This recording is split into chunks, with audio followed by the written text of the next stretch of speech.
1, 2, 3, 4. Screen time, screen time, screen time, screen time. It's my screen time too. Screen time, screen time. Hello, and welcome to It's My Screen Time Too, the podcast where we review the programming the other critics ignore. Stuff made for kids.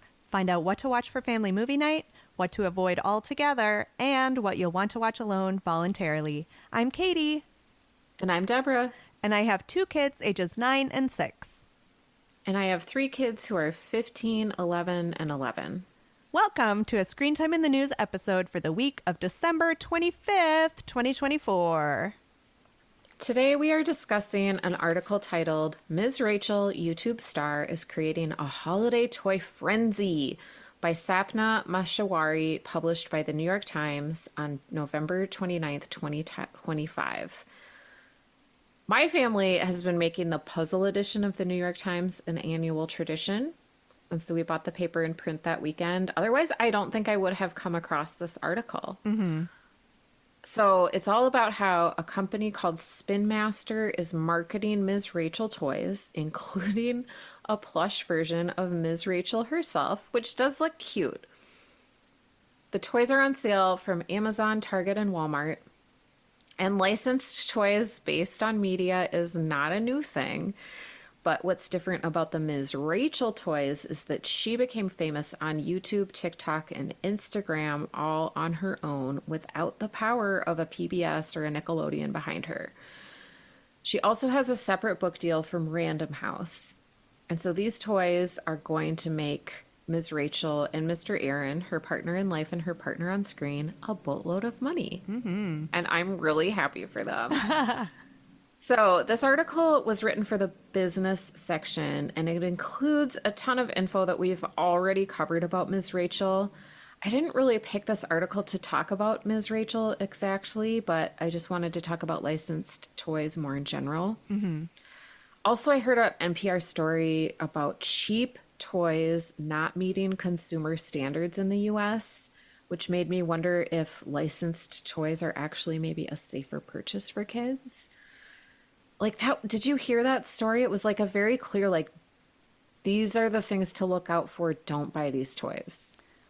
I wonder, and no, I didn't read the article, so maybe it was very clear, or I didn't listen to the story, but where does that cover? Because I feel like I do occasionally get licensed merchandise that like comes to me with packaging written in Chinese. Like, does that? Yeah, it's confusing. Mm-hmm. It's super confusing because, like, I mean, all toys are like imported from other places, right? But some are meeting consumer standards and some aren't. So I don't know. I mean, I'm not shocked. No. Okay, so I do want to talk about screen time related merch, but first, did you have any thoughts on the article? Well, first, I should just direct people to our review of Ms. Rachel's YouTube channel. We did review that a while back. And I think they can gather from your introduction just then that our feelings about her were largely positive, despite our overall feelings about YouTube in general as old people. A couple of fascinating things that just pinged for me in the article was that Walmart says that the Ms. Rachel toys are the most successful pre-sale for any toy line in company history, which just... That's wild. Yeah, speaks to exactly how huge Ms. Rachel is and exactly the sea change we've seen in media for everyone, but maybe particularly for kids, away from your traditional channels like your Nick Juniors and your Disney Juniors to the online platform of YouTube. I was also fascinated by the description of the work of Dr. Jenny Radesky, who leads a lab at the University of Michigan that evaluates and scores children's media.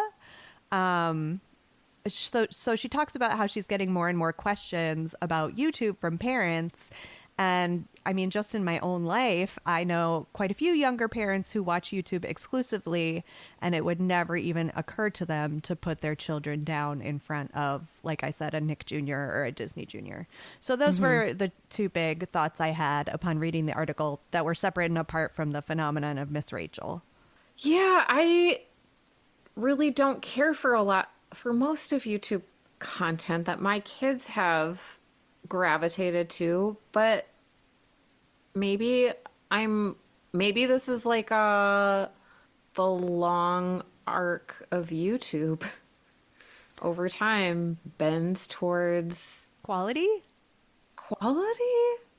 I love Because that. I think that we need more speech language pathologists and music therapists creating our content. And I bet if she had gone to a PBS or a Nickelodeon, they would have said, thanks, but no thanks. We're not picking up your show. Right. But it is what the world needed, and it is great stuff for the littlest viewers. Do you remember the early days of Yahoo? When you could go there to like search the internet, but like also they would have like subject headings you could click on that would take you to like a Yeah. curated list of websites. Yeah, that was nice. Wouldn't it be nice if YouTube had that, or even just like a recommendations from the editor page that you could like click on for kids stuff and just know that like at least some adult with some semblance of a discerning eye had been through them to be like, yeah, this is okay. That would be nice. A girl can dream. Okay. So, how do you feel about licensed toys? Let me first answer my own question by saying that I used to get annoyed with them because they're like more expensive than non-branded toys. But my kids loved licensed toys so much when they were little. Like we had a ton of Paw Patrol toys. We had like a Curious George stuffy that Tony really liked. So because they've brought my kids so much joy, because like they watch the show and then they can play with them and kind of like extend the experience. And it kind of, in the case of my kids, like it helped their imaginations along, like just like fan fiction Right. does for people. That I a long time ago decided that paying a premium for their favorite characters was totally money well spent. Yeah, I think this is a flip side of kind of the classic sanctimommy debate, especially when you have really young kids, like the push towards, oh, only natural wood Montessori toys that are highly curated because that is what's best for our children's brains. And I can't believe that not only are you allowing them to look at televisions, but you are purchasing them goods that further their unhealthy attachment to the screens. And I would just argue that it's exactly the opposite. Like, if you've accepted that you are giving your kids at least a limited amount of screen time, and these are the characters that they love, having licensed merchandise and books that like stem from that universe actually help to step away from any sort of screen addiction, because you don't have to be like, I love Chase and Sky. The only way I can hit that high is to sit in front of the screen and watch them. That's not the case. I can step away and still have those warm and fuzzy feelings towards these characters I like in a different format. I think that's actively valuable. Totally, totally. Do you have any favorite toys based on television shows or movies that you've purchased for your kids or from your own childhood or even from your own adulthood? Well, it wouldn't be an episode where we talked about YouTube if we didn't mention Ryan Kaji or Kaji. Yeah. I can't believe we don't know how to pronounce his last name yet. But to me, he really set the benchmark for exploding in popularity on YouTube. We've talked about him a lot in a lot of different episodes, how he started as a very young kid with unboxing videos and then moved into more ostensibly educational content through like small animated movies. And now, to my chagrin and absolute disappointment, has moved into largely video game playthroughs. And I really hate it, but you know, he's getting older, whatever. So we have quite a bit of Ryan merch. Is it good? No, it is bad. It is poorly made. We have had to like take things apart and figure out what their inner workings are to put them back together and get them to even perform their basic functions. So these are not good toys. But when I did finally accept that Ryan was going to be a thing that my kids wanted to consume online, I kind of just also accepted that we would be accumulating cheap plastic Ryan junk, and I would be okay with that. But we are largely past that phase now. I mean, the Paw Patrol merch was always nice, and we had a lot of that at one point or another, as I imagine you did too. Yes, we had two different versions of the pups, and they got played with to death, basically. Yeah, I mean, we still have them, but they just don't. They've been outgrown, but we still have them. But those were definitely a top favorite among all of the toys. And then Lion Guard stuff. I remember this, which like my family largely missed Lion Guard, but I know there's an affection for big cats in your family that is deep and long. Yes, yeah. And this like licensed merchandise keeps going on. Like Nate has a ton of Super Mario t-shirts that are, some are his, some have been hand-me-downs. And like he would happily wear a Super Mario shirt every single day of the week to like, and I don't even think he's at an age where he's like, I am like a billboard for my interests in the way that some teenagers get. I think he just like, it's like a different kind of attachment. Yeah. And then, okay, from my adulthood, I have two examples. So Jeremy sometimes wears this shirt that I bought for him at Target years ago. And it's like the logo for Arroz con Pollo, the chicken fast food chain in Breaking Bad. And every time he wears it, which isn't that often, people always are like, hey man, I love your shirt. Oh.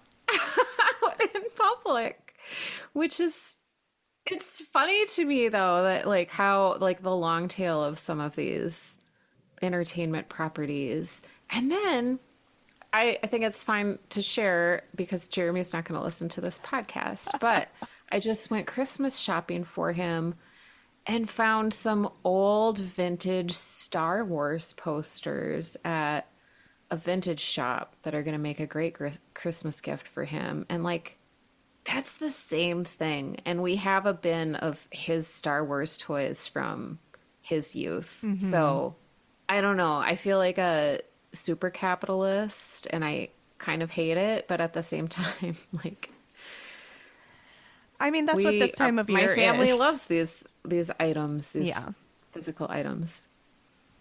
You asked for examples from my childhood. I definitely had, and it was hand-me-down because it was like half broken by the time I got it. She-Ra sword. Oh, cool. That got a lot of play. And then just examples from my adult life. I have a Three Pines sweatshirt that I love to wear around, and Three Pines is the name of the small town that has an absurd number of murders in the book series that I really love by Louise Penny. So it's just like a travel logo of Three Pines, which is a small town, small fictional small town, kind of akin to Cabot Cove in Okay. Murder, She Wrote, you know?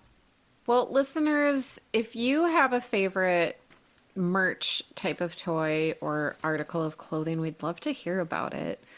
You can send us an email or write us a message or put a comment somewhere on our social media pages.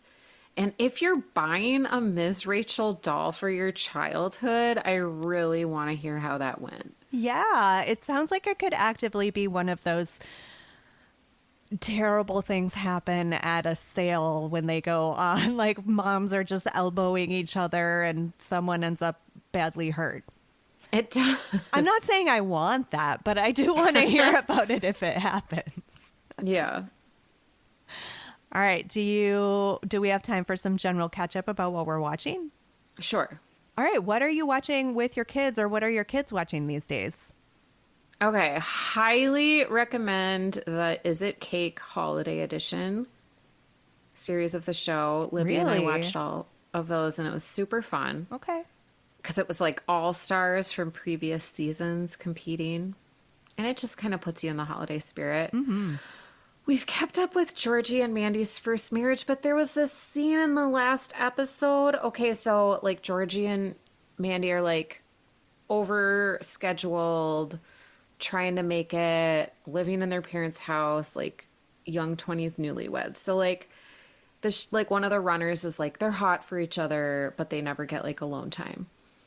So this scene is like them kissing in their bedroom, and then Georgie gets a call. He's a tow truck driver and he has to go to a tow truck emergency. And then Mandy says something like, he's like, let's continue this when I get back. And Mandy's like, you don't even have to wake me up for it, which is icky, icky, icky, in my opinion. Yeah. Yeah.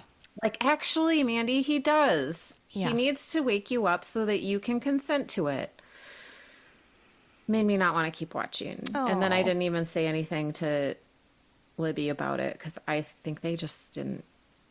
I don't know. it just went over their head. I think so. Wow. Well, hopefully it was an isolated incident and you can go back to enjoying your harmless CBS sitcom. I know, right? What have you been watching? What have your kids been watching? Well, we have transitioned from the gold searching and treasure hunting reality shows beloved by my husband to the Deadliest Catch, which now my kids are very much enjoying, and I am just kind of sitting along with. We also just watched the first two episodes of Skeleton Crew on Disney Plus, which I have been so out of the Star Wars loop I didn't even realize was coming. It is a live action remake of an animated series that just was totally not on my radar at all either. And I didn't realize how much of a classic kids adventure story it would be. So I've been really enjoying it. It has some serious Flight of the Navigator vibes to me, which really puts me in mind of my own childhood. And the kids have been enjoying it so far too. They, as of us recording, there have only been two episodes, but listeners, by the time this episode hits, I think there will be significantly more. Nice. I want to see that too. What is on your grown-up watch list? Okay, looking forward to, and this is dropping on Christmas Day, right? Yep. So if you're listening to this now, I might be in a movie theater watching the Bob Dylan biopic starring Timothy Chalamet. Okay. Yeah, I'm really looking forward to seeing that with my dad and my brother, who are Oh, big Dylan heads. So that'll be fun. what a wonderful holiday celebration for you all. What's on your watch list? I have also recently been to the cinema. Kevin and I went to see Gladiator II. What did you think? I thought it was fine. It was certainly fun, but I wouldn't go beyond that in any of my praise. We also, just to keep up on the holiday zeitgeist, watched all of Hot Frosty. So now I feel like I really have my finger on the pulse. And that was a lot of fun. More fun than Gladiator 2, I thought, but I am admittedly the target demographic. Thanks for listening to this Screen Time in the News episode. If you enjoyed our show today, please recommend the show to a friend you think would enjoy it too, so that we can grow our community of parents for sanity and screen time.